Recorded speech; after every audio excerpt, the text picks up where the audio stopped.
Welcome to This Week in Surgery, your filtered medical journal summary. Looking to stay up to date with the latest medical research but short on time? This Week in Surgery has you covered. Our podcast provides you with a convenient, on-the-go solution to keep you informed about the most significant developments in the surgical field. We understand that your time is valuable, so we've done the hard work for you. Each episode offers a filtered and concentrated summary of key journal articles, allowing you to stay informed without the need to sift through pages of research papers. With This Week in Surgery, listening is faster than reading, and you can consume valuable medical knowledge while commuting, exercising, or during your daily routine, including in the operating room. This Week in Surgery, we will be discussing articles published in November 2023 issues. First, Annals of Surgery. Is delaying a coloanal anastomosis the ideal solution for rectal surgery? Analysis of a multicentric cohort of 564 patients from the GRECCAR. Objectives. To assess the specific results of delayed coloanal anastomosis, DCAA, in light of its two main indications. Background. CA can be proposed either immediately after a low interior resection, primary CA, or after the failure of a primary pelvic surgery as a salvage procedure, salvaged CA. Methods. All patients who underwent CA intervention at 30 GRECCAR-affiliated hospitals between 2010 and 2021 were retrospectively included. Results. 564 patients, male, 63%, median age, 62 years, interquartile range, 53 to 69, underwent a CA, 66% for primary CA and 34% for salvaged CA. Overall morbidity, major morbidity, and mortality were 57%, 30%, and 1.1%, respectively, without any significant differences between primary CA and salvaged CA. P equals 0.933, P equals 0.238, and P equals 0.410, respectively. Anastomotic leakage was more frequent after salvaged CA, 23%, than after primary CA, 15%, P equals 0.016. 55 patients, 10%, developed necrosis of the intraabdominal colon. In multivariate analysis, intraabdominal colon necrosis was significantly associated with male sex, odds ratio or equals 2.6795% C, 1.22 to 6.49, P equals 0.020, body mass index greater than 25, or equals 2.7895% C, 1.37 to 6.00, P equals 0.006, and peripheral artery disease, or equals 4.6895% C, 1.12 to 19.1, P equals 0.030. The occurrence of this complication was similar between primary CA, 11%, and salvaged CA, 8%, P equals 0.289. Preservation of bowel continuity was reached 3 years after CA in 74% of the cohort, primary CA, 77% versus salvaged CA, 68%, P equals 0.031. Among patients with a CA managed without diverting stoma, 75%, 301-403, have never required a stoma at the last follow-up. Conclusions.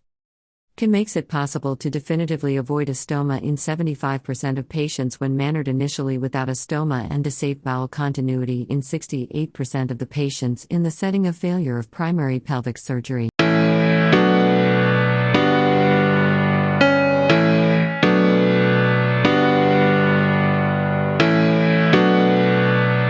Refining auxiliary orthotopic liver transplantation, AOLT, improves outcomes in adult patients with acute liver failure.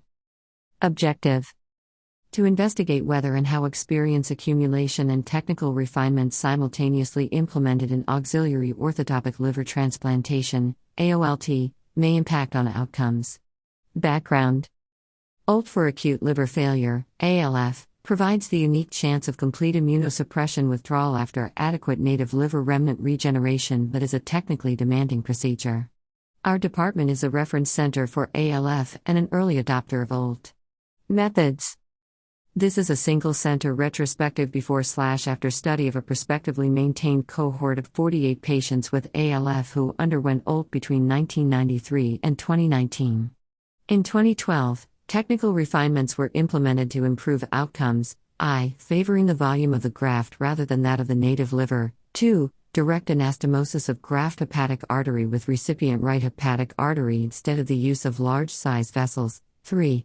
End-to-side hepatocellular instead of bilioenteric anastomosis. Early experience, 1993 to 2011, group, N equals 26, and recent experience, 2012 to 2019, group, N equals 22, were compared. Primary endpoint was 90-day severe morbidity rate, Clavin-Dindo greater than or equal to A.I.O, and secondary endpoints were overall patient survival and complete immunosuppression withdrawal rates. Results. Compared with the earlier experience group, the recent experience group was associated with a lower severe complication rate, 27% versus 65%, p less than 0.001, as well as less biliary, 18% versus 54%, p equals 0.017, and arterial, 0% versus 15%, p equals 0.115 complications.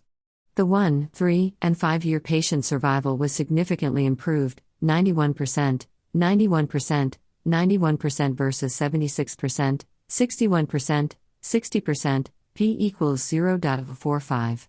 The rate of complete immunosuppression withdrawal increased to 94% versus 70%, p equals 0.091, with no need of long-term graft explant.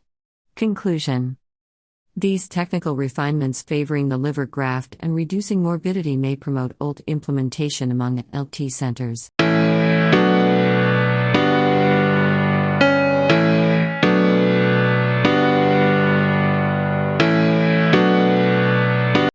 Novel benchmark for adult-to-adult living donor liver transplantation, integrating Eastern and Western experiences. Objective: to define benchmark values for adult-to-adult living donor liver transplantation, LDLT. Background: LDLT utilizes living donor hemiliver grafts to expand the donor pool and reduce waitlist mortality. Although references have been established for donor hepatectomy, no such information exists for recipients to enable conclusive quality and comparative assessments. Methods: patients undergoing LDLT were analyzed in 15 high-volume centers, greater than or equal to 10 cases/year, from 3 continents over 5 years, 2016 to 2020, with a minimum follow-up of 1 year. Benchmark criteria included a model for end-stage liver disease less than or equal to 20, no portal vein thrombosis, no previous major abdominal surgery, no renal replacement therapy, no acute liver failure, and no intensive care unit admission.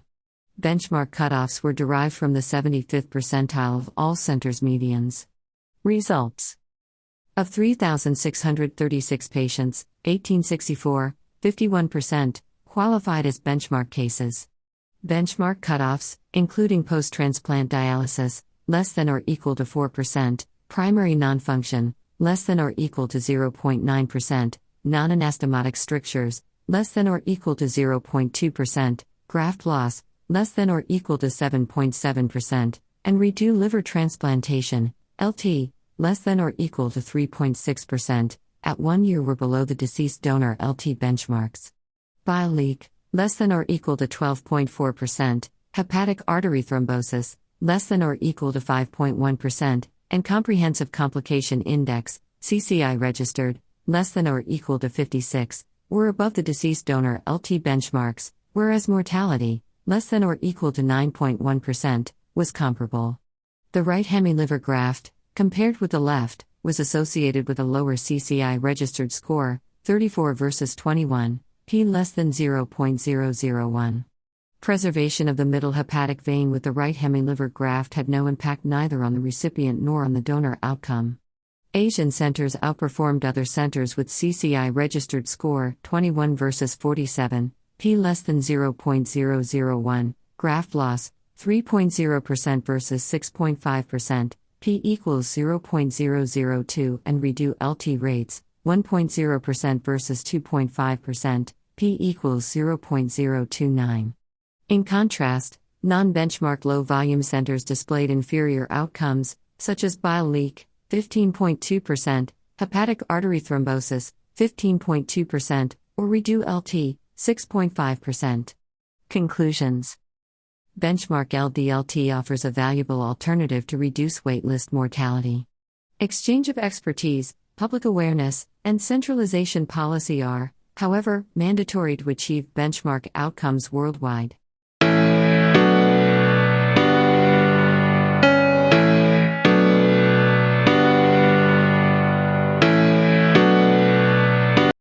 Outcome after intestinal transplantation from living versus deceased donors, a propensity-matched cohort analysis of the International Intestinal Transplant Registry. Objective: to describe the worldwide experience with living donation, LD, in intestinal transplantation, ITCH, and compare short-term and long-term outcomes to a propensity-matched cohort of deceased donors. Background: ITCH is a rare life-saving procedure for patients with complicated intestinal failure, IF. Living donation, LD, ITCH has been performed with success, but no direct comparison with deceased donation, DD, has been performed. The Intestinal Transplant Registry, ITR, was created in 1985 by the Intestinal Transplant Association to capture the worldwide activity and promote centers' collaborations. Methods: based on the ITR, 4,156 ITCH were performed between January 1987 and April 2019, of which 76, 1.8%, were LD, including 5 combined liver ITCH, 7 ITCH colon, and 64 isolated ITCH. They were matched with 186 DD ITCH for recipient age/sex, weight, region, if cause, retransplant, pre-transplant status, A.I.O compatibility, immunosuppression, and transplant date. Primary endpoints were acute rejection and 1/5-year patient/graft survival. Results: most LDs were performed in North America, 61%, followed by Asia, 29%. The mean recipient age was 22 years, body mass index, 19 kilograms per square meter, and female/male ratio, 1:1.4. Volvulus, N equals 17, and ischemia, N equals 17, were the most frequent of causes. 52% of patients were at home at the time of transplant. 1/5-year patient survival for LD and DD was 74.2/49.8% versus 80.3/48.1%, respectively, p equals 0.826. 1/5-year graft survival was 60.3/40.6% versus 69.2/36.1%, respectively, p equals 0.956. Acute rejection was diagnosed in 47% of LD versus 51% of DD, p equals 0.723. Conclusion: worldwide, LDH has been rarely performed. This retrospective matched ITR analysis revealed no difference in rejection and in patient/graft survival between LD and DDH.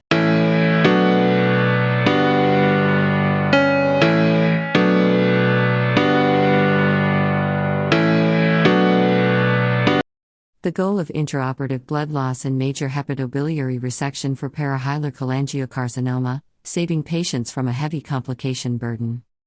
Objective: to determine the goal of intraoperative blood loss and hepatectomy for perihilar cholangiocarcinoma. Background: although massive bleeding can negatively affect the postoperative course, the target value of intraoperative bleeding to reduce its adverse impact is unknown. Methods: patients who underwent major hepatectomy for perihilar cholangiocarcinoma between 2010 and 2019 were included. Intraoperative blood loss was adjusted for body weight, adjusted blood loss, ABL, and the overall postoperative complications were evaluated by the Comprehensive Complication Index, CCI. The impact of ABL on CCI was assessed by the restricted cubic spline regression. Results: a total of 425 patients were included. The median ABL was 17.8, interquartile range, 11.8 to 26.3 ml/kg, and the CCI was 40.6, 33.7 to 49.5. 63, 14.8%, patients had an ABL less than 10 ml/kg, nearly half, 45.4%, of the patients were in the range of 10 less than or equal to ABL less than 20 ml/kg, and 37, 8.7%, patients had an ABL greater than 40 ml/kg. The spline regression analysis showed a nonlinear incremental association between ABL and CCI. CCI remained flat with an ABL under 10 ml/kg, increased significantly with an ABL ranging from 10 to 20 milliliters/kg, grew gradually with an ABL over 20 milliliters/kg. These inflection points of 10 and 20 milliliters/kg were almost consistent with the cutoff values identified by the recursive partitioning technique. After adjusting for other risk factors for the postoperative course, the spline regression identified a similar model. Conclusions: ABL had a nonlinear aggravating effect on CCI after hepatectomy for perihilar cholangiocarcinoma. The primary goal of ABL should be less than 10 milliliters/kg to minimize CCI.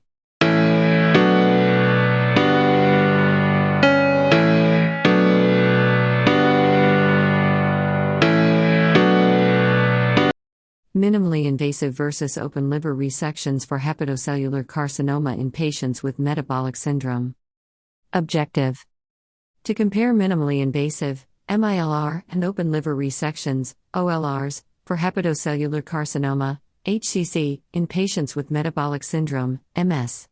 Background: liver resections for HCC on MS are associated with high perioperative morbidity and mortality. No data on the minimally invasive approach in this setting exist. Material and methods. A multicenter study involving 24 institutions was conducted. Propensity scores were calculated, and inverse probability weighting was used to weight comparisons. Short-term and long-term outcomes were investigated.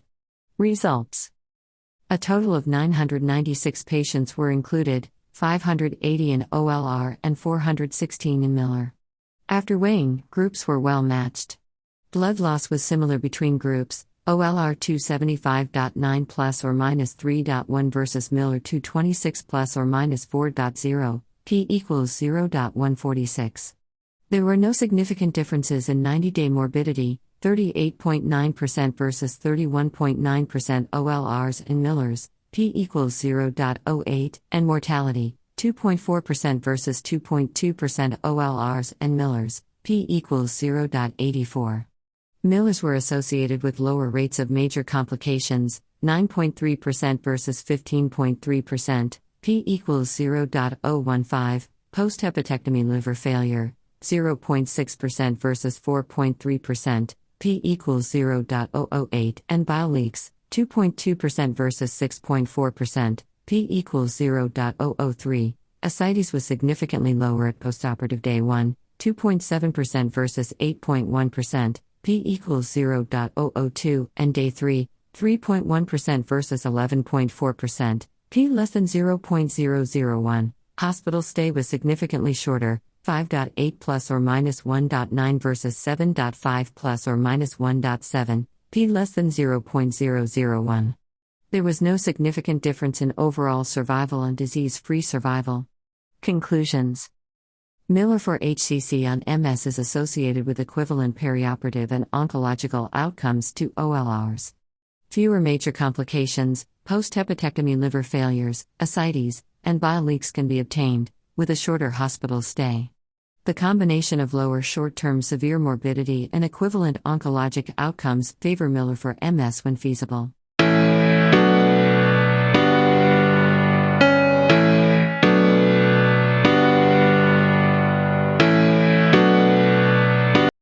Video grading of pancreatic anastomoses during robotic pancreatidodenectomy to assess both learning curve and the risk of pancreatic fistula, a post-hoc analysis of the LALAPS 3 training program.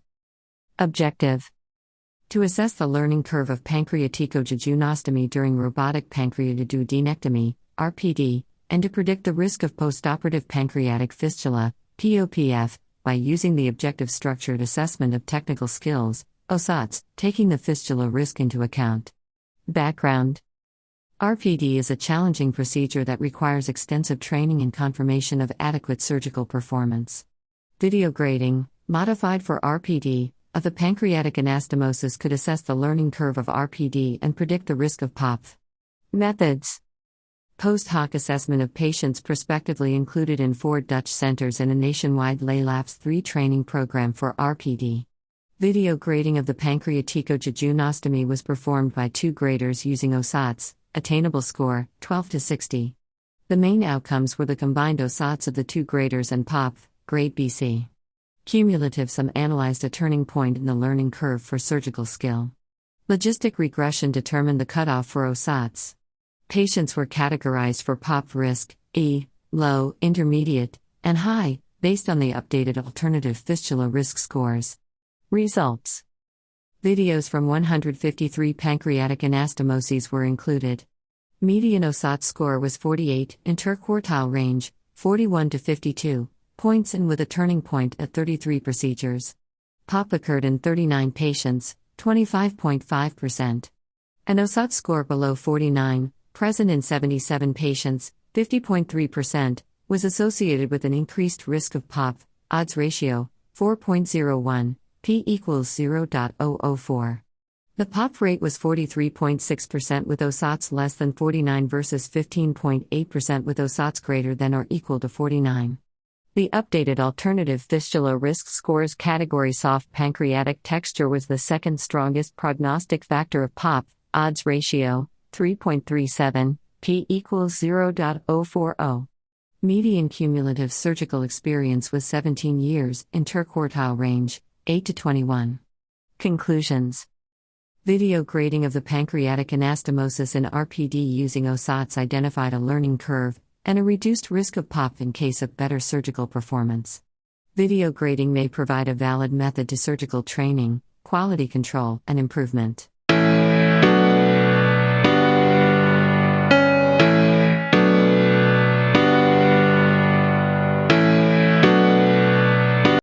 Radical resection combined with intestinal autotransplantation for locally advanced pancreatic cancer after neoadjuvant therapy, a report of 36 consecutive cases. Objective: to achieve radical resection of locally advanced pancreatic ductal adenocarcinoma, PDAC, and tested the safety and benefits of intestinal autotransplantation in pancreatic surgery. Background: PDAC has an extremely dismal prognosis.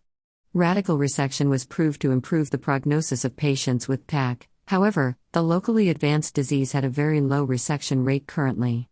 We explored and evaluated whether the combination of modern advances in systemic treatment and this macroinvasive surgery was feasible in clinical practice. Methods: patients diagnosed as PDAC with superior mesenteric artery involvement and with or without celiac trunk involvement were included. Patients were treated with modified FOLFIRINOX chemotherapy with or without anti-PD-1 antibodies and were applied to tumor resection combined with intestinal autotransplantation. Data on operative parameters, pathologic results, mortality, morbidity, and survival were analyzed. Results: a total of 36 consecutive cases were applied to this strategy and underwent radical resection combined with intestinal autotransplantation.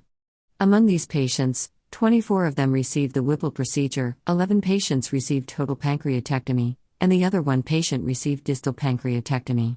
The median operation time was 539 minutes. Postoperative pathology showed an R0 resection rate of 94.4%, and tumor invasion of a superior mesenteric artery or superior mesenteric vein was confirmed in 32 patients. The median number of dissected lymph nodes was 43, and 25 patients were positive for lymph node metastasis. The median time of intensive care unit stay was 4 days. 2 patients died within 30 days after surgery due to multi-organ failure. The severe postoperative adverse events, equal to or higher than grade 3, were observed in 12 out of 36 patients, and diarrhea, gastroparesis, and abdominal infection were the most frequent adverse events. Postoperative hospital stay was averagely of 34 days. The recurrence-free survival is 13.6 months. The median overall survival of patients after diagnosis and after surgery was 21.4 months and 14.5 months, respectively. Conclusions: our attempt suggests the safety of this modality and may be clinically beneficial for highly selected patients with PDAC. However, the experience in multidisciplinary pancreatic cancer care and intestinal transplantation is warranted.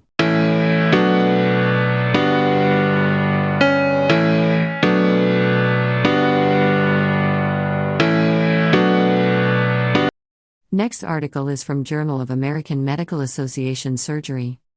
Gentrification is a factor in the incidence of firearm injuries. Importance: firearm injuries are an epidemic in the U.S., More than 45,000 fatal injuries were recorded in 2020 alone. Gaining a deeper understanding of socioeconomic factors that may contribute to increasing firearm injury rates is critical to prevent future injuries. Objective to explore whether neighborhood gentrification is associated with firearm injury incidence rates over time. Design, setting, and participants. This cross-sectional study used nationwide, urban U.S. Census tract level data on gentrification between 2010 and 2019 and firearm injuries data collected between 2014 and 2019. All urban census tracts, as defined by rural-urban commuting area codes 1 to 3, were included in the analysis, for a total of 59,379 tracts examined from 2014 through 2019. Data were analyzed from January 2022 through April 2023.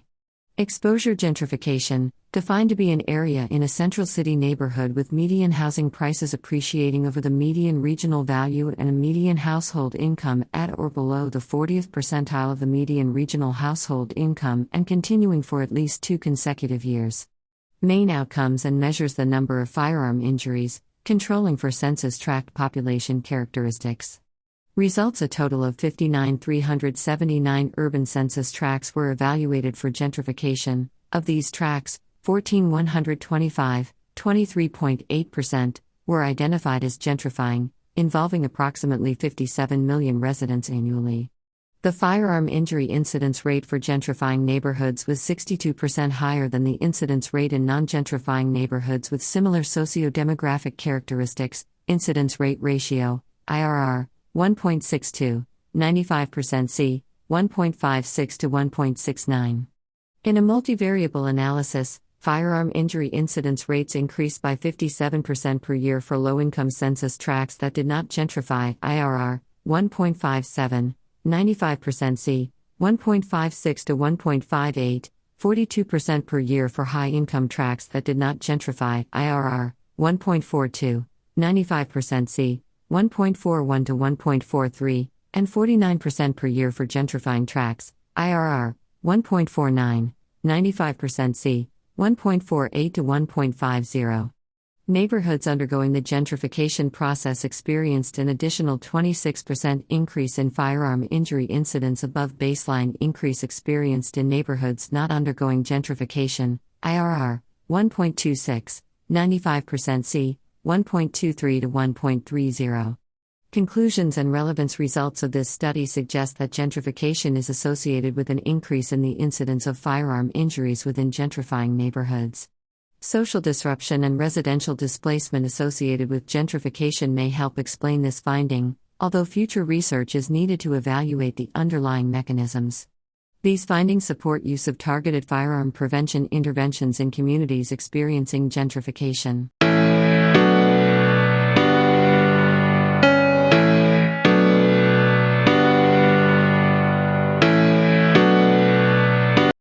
Surgeon sex and long-term postoperative outcomes among patients undergoing common surgeries.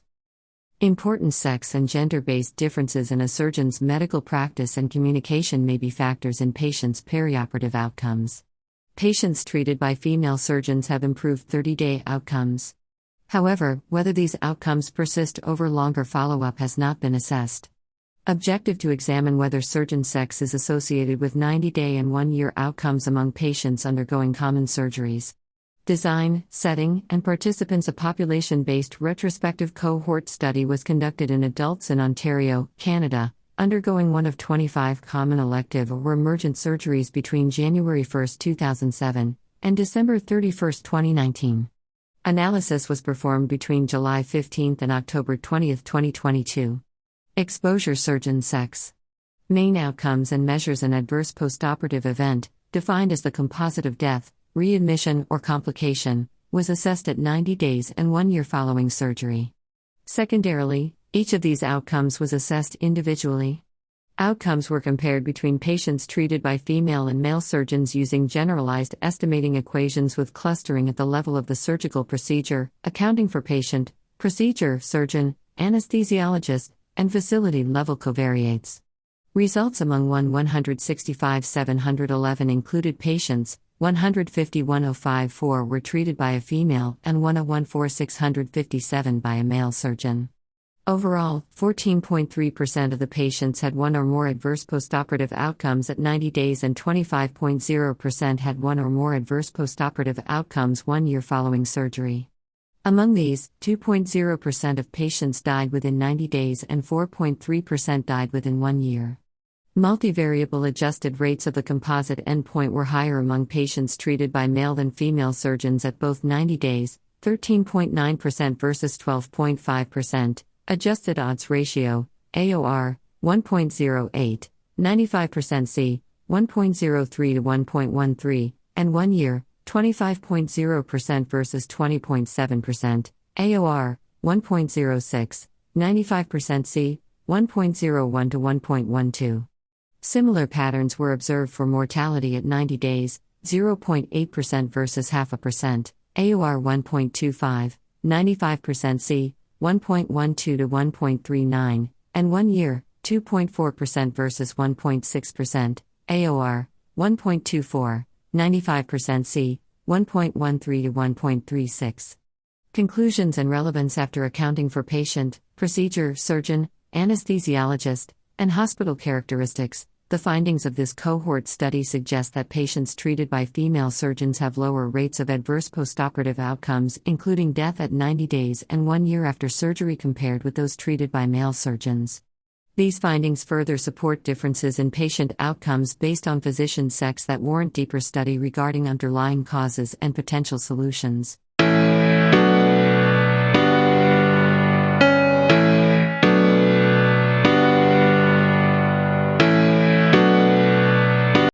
Next article is from British Journal of Surgery. Immunoreact 6, weak immune surveillance characterizes early onset rectal cancer. Background: colon cancer in young patients is often associated with hereditary syndromes. However, in early onset rectal cancer, mutations of these genes are rarely observed. The aim of this study was to analyze the features of the local immune microenvironment and the mutational pattern in early onset rectal cancer. Methods: commonly mutated genes were analyzed within a rectal cancer series from the University Hospital of Padova.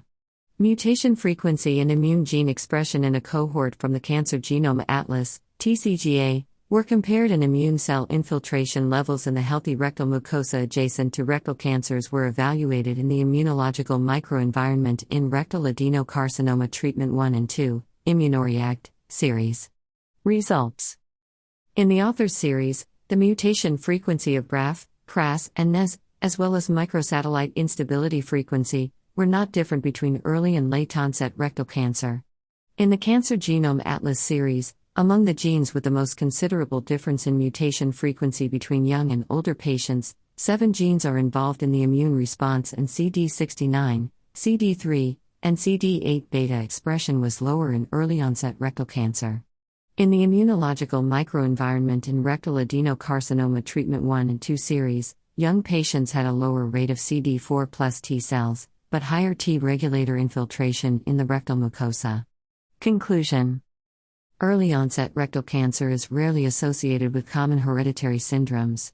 The tumor microenvironment is characterized by a high frequency of mutations impairing the local immune surveillance mechanisms and low expression of immune editing related genes. A constitutively low number of CD4 T cells associated with a high number of T regulators indicates an imbalance in the immune surveillance mechanisms.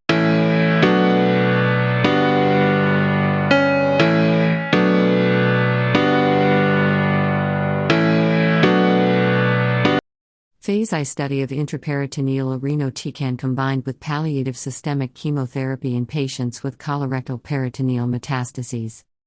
Background: patients with colorectal peritoneal metastases who are not eligible for cytoreductive surgery, CRS, and hyperthermic intraperitoneal chemotherapy, HIPEC, owing to extensive peritoneal disease have a poor prognosis. It was hypothesized that these patients may benefit from the addition of intraperitoneal irinotecan to standard palliative systemic chemotherapy. Methods: this was a classical 3+3 phase I dose escalation trial in patients with colorectal peritoneal metastases who were not eligible for CRS HIPEC. Intraperitoneal irinotecan was administered every 2 weeks, concomitantly with systemic FOFOX, 5-fluorouracil, folinic acid, oxaliplatin and bevacizumab. The primary objective was to determine the maximum tolerated dose and dose-limiting toxicities. Secondary objectives were to elucidate the systemic and intraperitoneal pharmacokinetics, safety profile, and efficacy. Results: 18 patients were treated. No dose-limiting toxicities were observed with 50 mg, 4 patients, and 75 mg, 9 patients, intraperitoneal irinotecan. 2 dose-limiting toxicities occurred with 100 mg irinotecan among 5 patients. The maximum tolerated dose of intraperitoneal irinotecan was established to be 75 mg, and it was well tolerated. Intraperitoneal exposure to SN38, active metabolite of irinotecan, was high compared with systemic exposure, median intraperitoneal area under the curve, AUC, to systemic AUC ratio 4.6. 13 patients had a partial radiological response and 5 had stable disease. 4 patients showed a complete response during post-treatment diagnostic laparoscopy. 5 patients underwent salvage resection or CRS-HIPEC. Median overall survival was 23.9 months. Conclusion: administration of 75 mg intraperitoneal irinotecan concomitantly with systemic FOLFOX bevacizumab was safe and well tolerated. Intraperitoneal SN38 exposure was high and prolonged. As oncological outcomes were promising, intraperitoneal administration of irinotecan may be a good alternative to other, more invasive and costly treatment options. A Phase 2 study is currently accruing.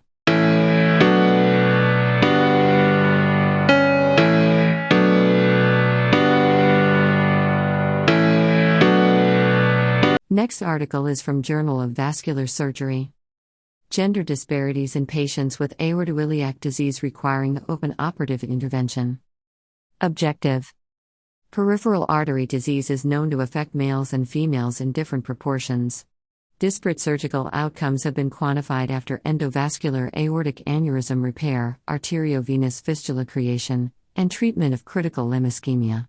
The aim of this study is to objectively quantify the sex differences in outcomes in patients undergoing open surgical intervention for aortoiliac occlusive disease. Methods: patients were identified in the Aortoiliac Occlusive Disease Vascular Quality Initiative database who underwent aortobifemoral bypass or aortic thromboendarterectomy as determined by current procedural terminology codes between 2012 and 2019. Patients with a minimum of 1 year follow-up were included. Risk differences, RDs, by sex were calculated using a binomial regression model and 30-day, 1-year incidence of mortality and limb salvage. Additionally, incidence of surgical complications including prolonged length of stay, greater than 10 days, reoperation, and change in renal function, greater than half a milligram/dl rise from baseline, were recorded. Inverse probability weighting was used to standardize demographic and medical history characteristics. Multivariate logistic regression models were employed to conduct analyses of the before-mentioned clinical outcomes, controlling for known confounders. Results: of 16,218 eligible patients from the VQI data during the study period, 6,538, 40.3%, were female. The mean age, body mass index, and race were not statistically different between sexes. Although there was no statistically significant difference detected in mortality between males and females at 30 days postoperatively, females had an increased crude 1-year mortality with an RD of 0.014, 95% confidence interval, 0.01 to 0.02, p-value less than 0.001. Males had a higher rate of a postoperative change in renal function with an RD of -0.02, 95% confidence interval, -0.03 to -0.01, p less than 0.001. Conclusions: although there was no sex-based mortality difference at 30 days, there was a statistically significant increase in mortality in females after open aortoiliac intervention at 1 year based on our weighted model. Male patients are statistically significantly more likely to have a decline in renal function after their procedures when compared with females. Postoperative complications including prolonged hospital stay, reoperation, and wound disruption were similar among the sexes, as was limb preservation rates at 1 year. Further study should focus on elucidating the underlying factors contributing to sex-based differences in clinical outcomes following aortoiliac intervention. Next article is from Journal of Vascular Surgery. Gender disparities in patients with aortoiliac disease requiring open operative intervention. Objective: peripheral artery disease is known to affect males and females in different proportions. Clinical outcomes following aortoiliac intervention.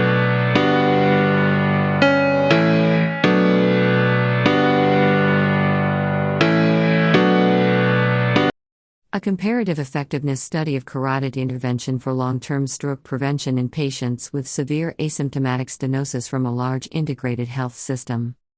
Objective: the results of current prospective trials comparing the effectiveness of carotid endarterectomy, CEA, versus standard medical therapy for long-term stroke prevention in patients with asymptomatic carotid stenosis, ACS, will not be available for several years. In this study, we compared the observed effectiveness of CEA in standard medical therapy versus standard medical therapy alone to prevent ipsilateral stroke in a contemporary cohort of patients with ACS.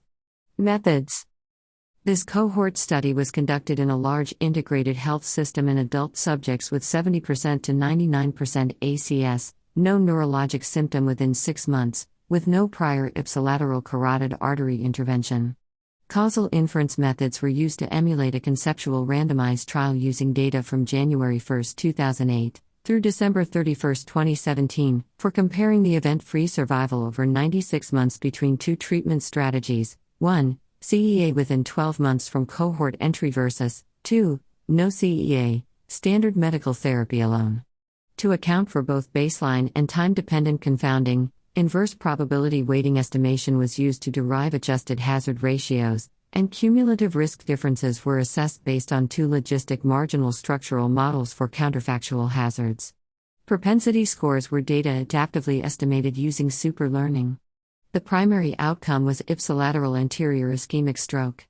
Results: the cohort included 3,824 eligible patients with ACS, mean age, 73.7 years, 57.9% male, 12.3% active smokers, of whom 1,467 underwent CEA in the first year, whereas 2,297 never underwent CEA.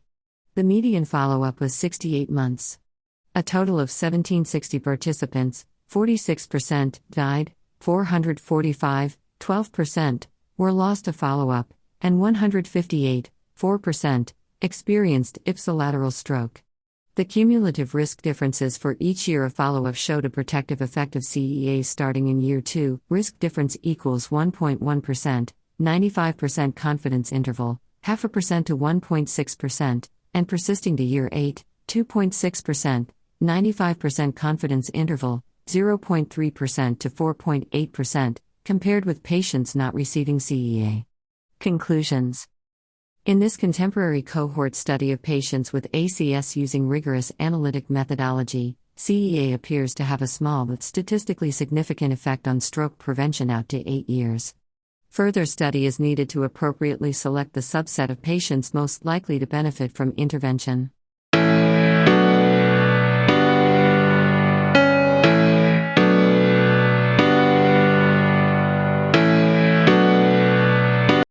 Association between time to revascularization and limb loss in military femoropopliteal arterial injuries. Objective: expeditious revascularization is key to limb salvage after arterial injuries, but the relationship between time to revascularization and amputation risk is not well defined.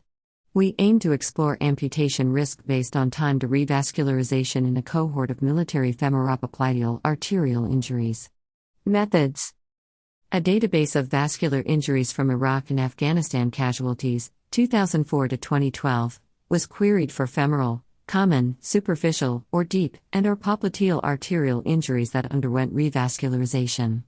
Time from injury to initial revascularization via shunt or reconstruction was divided into groups of less than 3 hours, 3 to 6 hours, 6 to 9 hours, and greater than 9 hours, and bivariate comparisons were performed.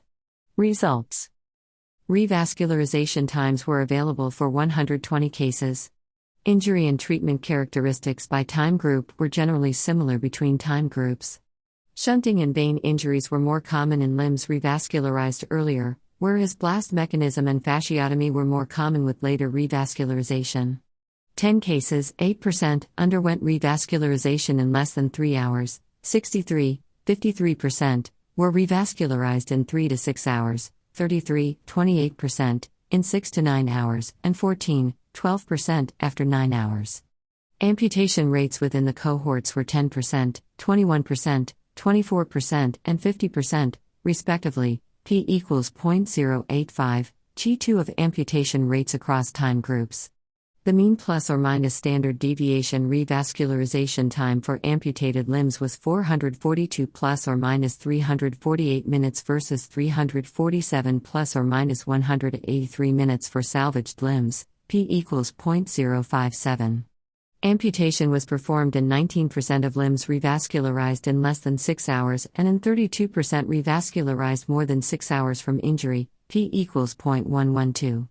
The greater than 9-hour group, however, had a 50% amputation rate versus 21% for those with revascularization in less than 9 hours, p equals 0.016. Fractures were more common in greater than 9-hour limbs than less than 9-hour limbs, 79% versus 44%, p equals 0.016, but other limb injury characteristics were similar, with no difference in limb injury severity scores. Among 91 salvaged limbs, neither vascular nor other complications were predicted by time to revascularization. All 7 greater than 9-hour limbs had a limb complication, most commonly infection, 71%, and 3, 42%, required a skin graft to close their fasciotomies. Conclusions. Increasing time from injury to initial revascularization was associated with increasing rates of limb loss.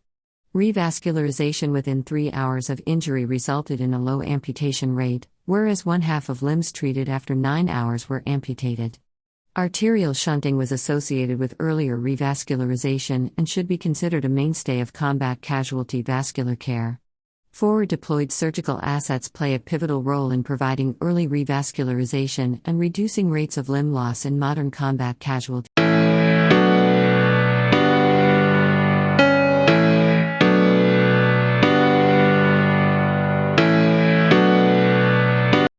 Next article is from Surgical Endoscopy. Endoscopic dilation with bougies versus balloons in caustic esophageal strictures, 17-year experience from a tertiary care center. Introduction. Endoscopic dilation is the preferred management strategy for caustic esophageal strictures, CES. However, the differences in outcome for different dilators are not clear. We compare the outcome of CES using bougie and balloon dilators. Methods.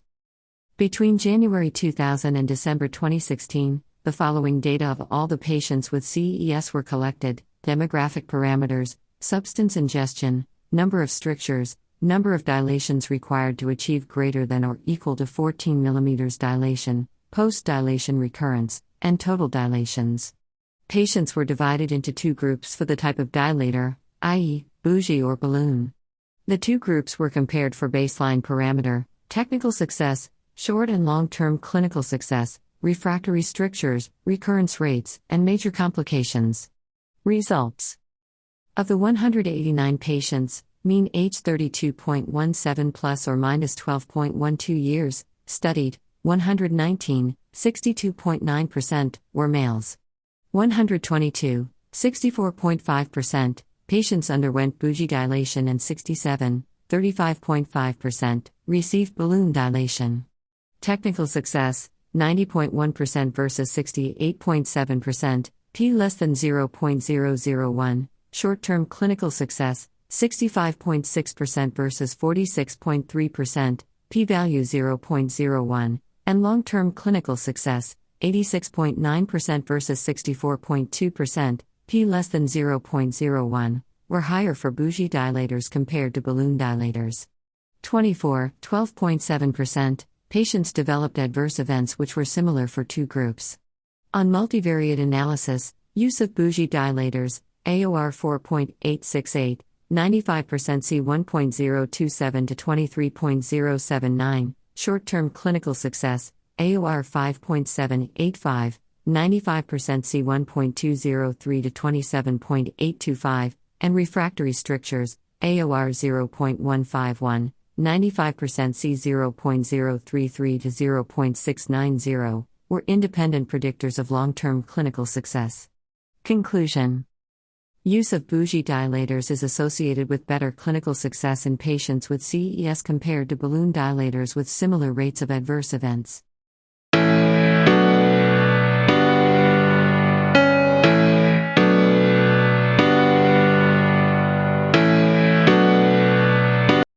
Next article is from Annals of Surgical Oncology. Long-term patient-reported outcomes comparing oncoplastic breast surgery and conventional breast-conserving surgery, a propensity score-matched analysis. Introduction. Oncoplastic breast surgery, OBS, combines plastic surgery techniques with conventional breast-conserving surgery, BCS, and expands BCS eligibility.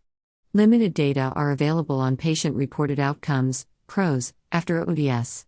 Here we compare long-term PROs after OBS and BCS utilizing the BreastQ. Patients and methods.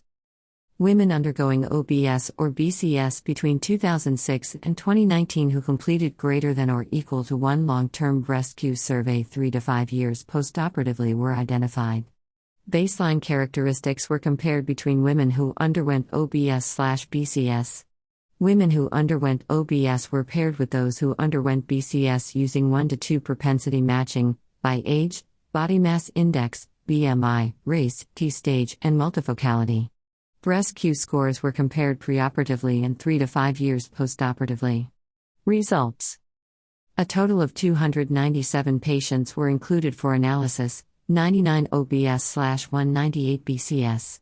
Women who underwent OBS were younger, P less than 0.001, and had higher BMI, P equals 0.005, and multifocal disease incidence, P equals 0.004. There was no difference between groups in nodal stage, re-excision rates, axillary surgery, chemotherapy, endocrine therapy, or radiotherapy. After propensity matching preoperatively, women who underwent OBS reported lower psychosocial well-being, 63 versus 100, P equals 0.039, but similar breast satisfaction and sexual well-being compared with women who underwent BCS. However, only 3 patients who underwent BCS had preoperative BreastQ scores available for review.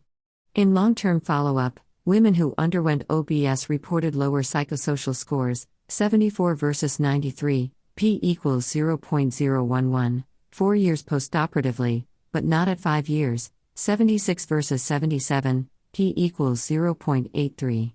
There was no difference in long-term breast satisfaction or sexual well-being.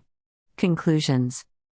Women who undergo OBS present with a larger disease burden and may represent a group of non-traditional BCS candidates. They reported similar long-term breast satisfaction and sexual well-being compared with women who undergo BCS. While women who underwent OBS reported lower psychosocial well-being scores preoperatively and during a portion of the follow-up period, this difference was no longer seen at 5 years postoperatively.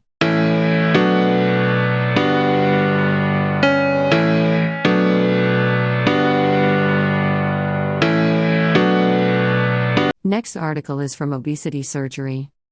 Laparoscopic-assisted transversus abdominis plane, TAP, block versus port site infiltration with local anesthetics in bariatric surgery, a double-blind randomized controlled trial. Background. The transversus abdominis plane, TAP, block has shown great potential usefulness in the management of postoperative pain. However, there is lacking evidence regarding its use in bariatric surgery.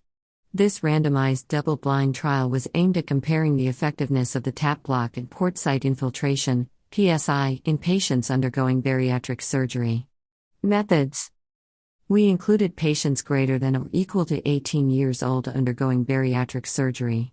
From July 2020 to July 2021, all eligible patients were randomized to receive either laparoscopic-assisted TAP block or PSI. Demographic and clinical data were collected and analyzed. Results. During the study period, we included 113 patients. 51 were allocated to the TAP block group and 62 to the PSI group.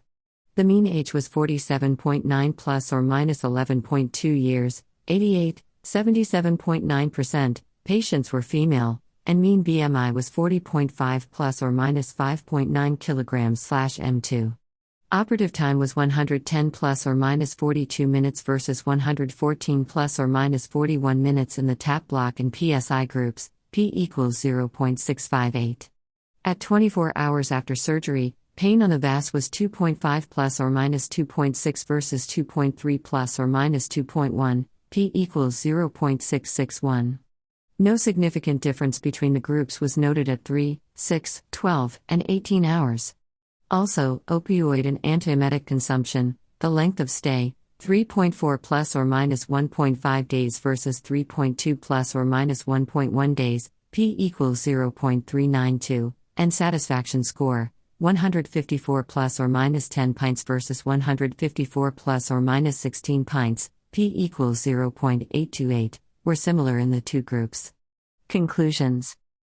Patients undergoing bariatric surgery and receiving either the TAP block or the PSI had similar postoperative pain, nausea, length of stay, and satisfaction.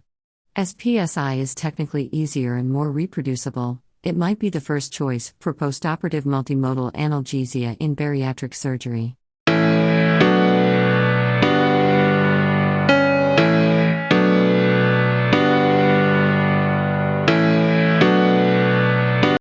Next article is from Journal of the American College of Surgeons.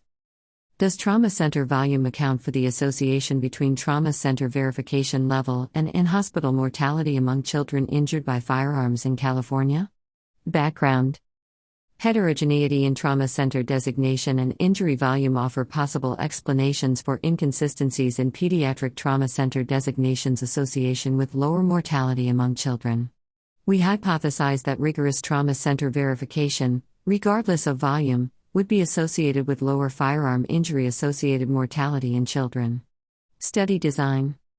This retrospective cohort study leveraged the California Office of Statewide Health Planning and Development patient discharge data. Data from children aged 0 to 14 years in California from 2005 to 2018 directly transported with firearm injuries were analyzed. American College of Surgeons, ACS, trauma center verification level was the primary predictor of in-hospital mortality. Centers' annual firearm injury volume data were analyzed as a mediator of the association between center verification level and in-hospital mortality. Two mixed effects multivariable logistic regressions modeled in-hospital mortality and the estimated association with center verification while adjusting for patient demographic and clinical characteristics. One model included the center's firearm injury volume and one did not. Results. The cohort included 2,409 children with a mortality rate of 8.6%, n equals 206. Adjusted odds of mortality were lower for children at adult level I. Adjusted odds ratio, AOR, 0.38, 95% C 0.19 to 0.80, pediatric, AOR 0.17, 95% C 0.05 to 0.61, and dual, AOR 0.48, 95% C 0.25 to 0.93, trauma centers compared to non-trauma/level 3/4 centers. Firearm injury volume did not mediate the association between ACS trauma center verification and mortality. AOR/10 patient increase in volume 1.01, 95% C 0.99 to 1.03. Conclusions.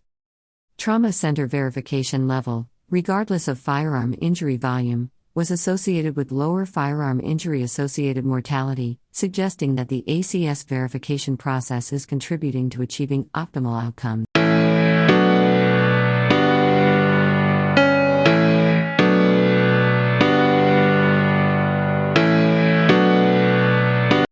Surgeon Perspectives on Daily Presentation of Ethical Dilemmas, a Qualitative Study. Background. Surgeons encounter and navigate a unique set of ethical dilemmas. The American College of Surgeons, ACS, previously identified 6 core ethical issues central to the practice of surgery, but there have been no reports of the true range and complexity of ethical dilemmas encountered by surgeons in their daily practice. Qualitative research is well positioned to address this question. Study design.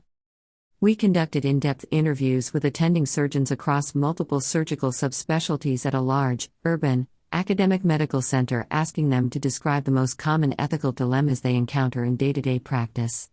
Interviews were recorded, transcribed, and coded according to a grounded theory, inductive approach. Results. 30 attending surgeons were interviewed, representing 12 different general surgery subspecialties. The majority of dilemmas identified pertain to 4 of the 6 ACS identified core ethical issues: professional obligations, competition of interests, truth-telling, and end-of-life care. No participants described dilemmas relating to the themes of confidentiality or surrogate decision-making. Approximately one-third of participants identified ethical issues not well characterized by the ACS core principles, most often relating to the pressure to provide care that is not medically indicated. There was strong support for a formalized surgical ethics curriculum. Conclusions. Although the ACS defined core ethical issues in surgery appropriately captured many ethical dilemmas identified by participants, surgeons described several scenarios not well characterized by these themes.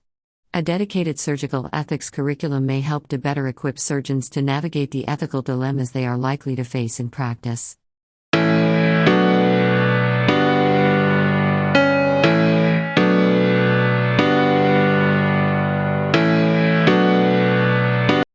Next article is from Journal of Trauma and Acute Care Surgery. Novel cross-linked polysaccharide polyelectrolyte hemostatic foam improves survival compared to combat gauze in swine femoral artery hemorrhage model. Background. Uncontrolled hemorrhage is the leading cause of preventable death in combat and civilian trauma. Efficacious hemostatic agents in junctional hemorrhage can quell blood loss and improve survival. We hypothesized that a novel hemostatic foam of starch and chitosan would improve hemostasis, and thereby increase survival in the swine femoral artery hemorrhage model when compared with combat gauze, CG. Methods.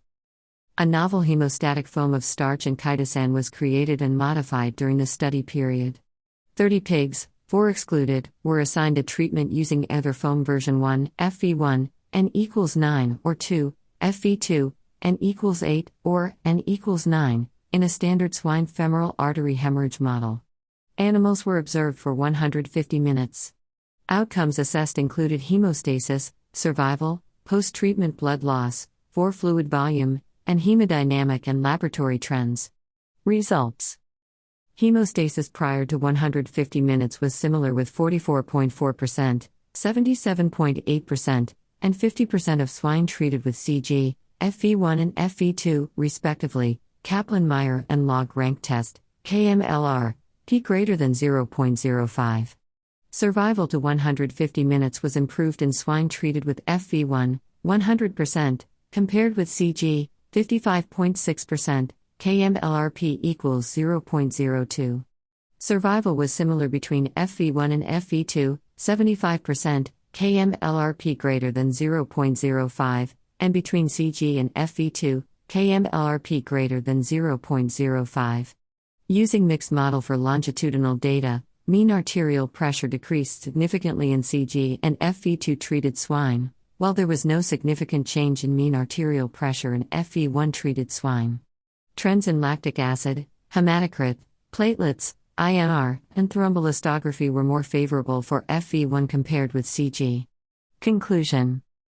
In this preclinical study of junctional hemorrhage, survival was improved in swine treated with version 1 of a novel chitosan/starch foam compared with CG.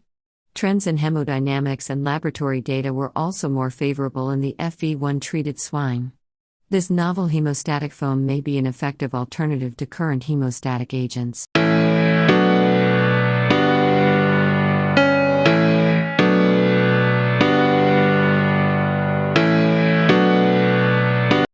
Bioadhesive patch is a parenchymal-sparing treatment of acute traumatic pulmonary air leaks.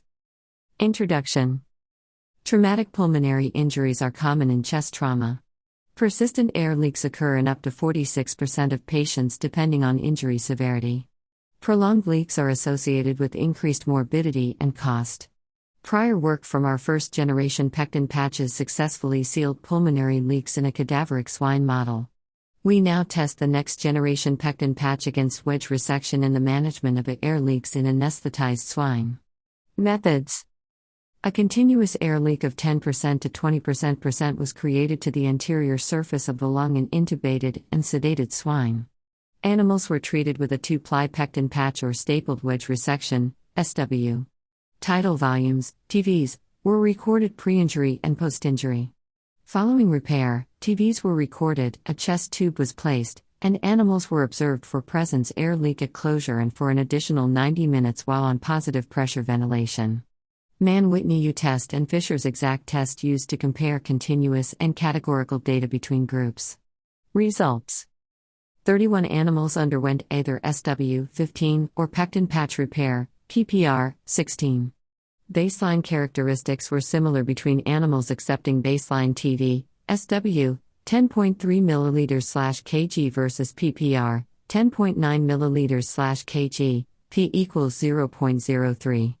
There was no difference between groups for severity of injury based on percent of TB loss, SW, 15% versus PPR, 14%, p equals 0.5. There was no difference in TB between groups following repair, SW, 10.2 ml/kg versus PPR, 10.2 ml/kg, p equals 1, or at the end of observation, SW, 9.8 ml/kg versus PPR, 10.2 ml/kg, p equals 0.4.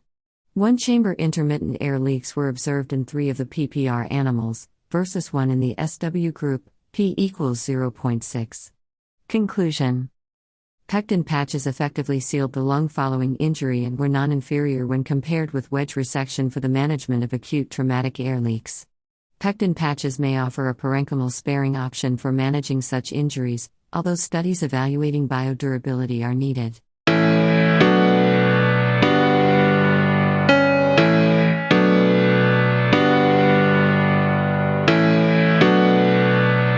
Next article is from the American Journal of Surgery. Impact of an automated peri-procedural digital health intervention on rates of emergency department visits and readmissions. Background.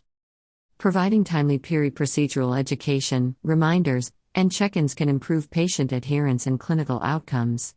We sought to retrospectively evaluate the impact of a peri-procedural digital health tool on emergency department, visits and readmissions.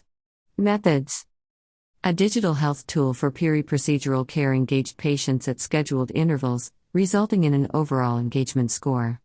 Multivariate models determined predictors of tool engagement and post-procedural 30 and 90-day rehospitalizations and visits.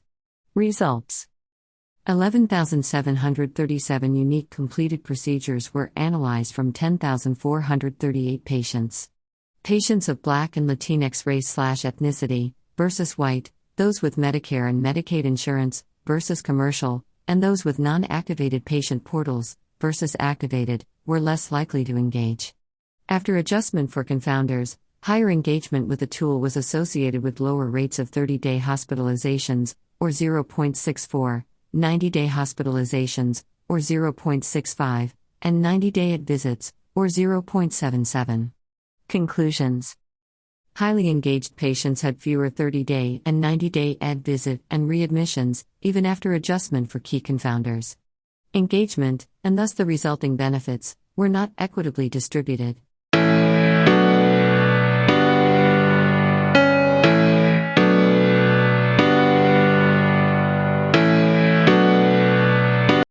Association between surgical delay and outcomes among patients with invasive cutaneous melanoma. Background. The relationship between surgical delay and outcomes for patients with cutaneous melanoma is understudied. The objectives of this study were to determine the impact of surgical delay on regional nodal involvement and mortality in patients with cutaneous melanoma. Methods. Retrospective study of patients diagnosed with clinically node-negative invasive cutaneous melanoma from 2004 to 2018. Outcomes included regional lymph node disease and overall survival. Multivariable logistic regression and Cox proportional hazards models were constructed to adjust for pertinent clinical factors. Results. Of 423,001 patients, 21.8% experienced a surgical delay, greater than or equal to 45 days. These patients were more likely to have nodal involvement, OR 1.09, p equals 0.01. Surgical delay, HR 1.14, p less than 0.001, Black race, HR 1.34, p equals 0.002, and Medicaid, HR 1.92, p less than 0.001, were associated with lower survival. Patients treated at academic/research, HR 0.87, p less than 0.001, or integrated network cancer programs, HR 0.89, p equals 0.001, had improved survival. Conclusions. Surgical delay was frequent and resulted in higher rates of lymph node involvement and decreased overall survival.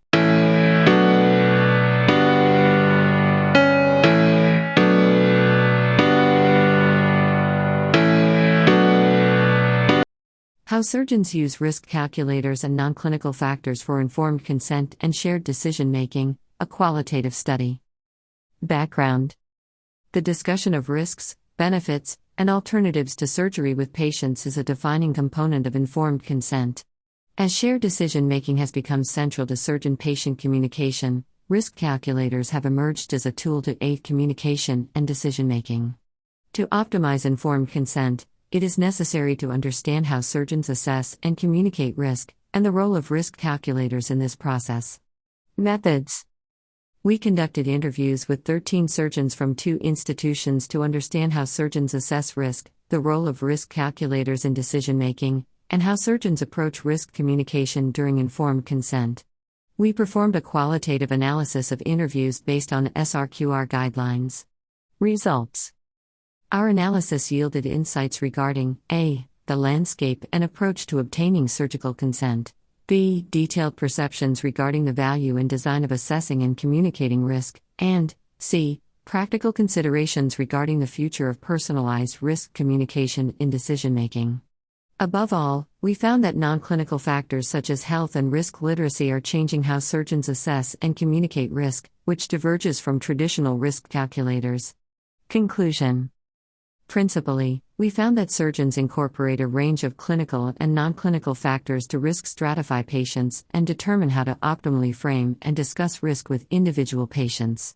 We observed that surgeons' perception of risk communication and the importance of eliciting patient preferences to direct shared decision-making did not consistently align with patient priorities. This study underscored criticisms of risk calculators and novel decision aids, which must be addressed prior to greater adoption.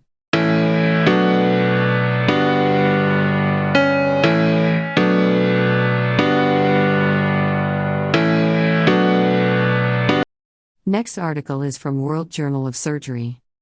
Effective preoperative carbohydrate drink and postoperative chewing gum on postoperative nausea and vomiting in patients undergoing day care laparoscopic cholecystectomy, a randomized controlled trial.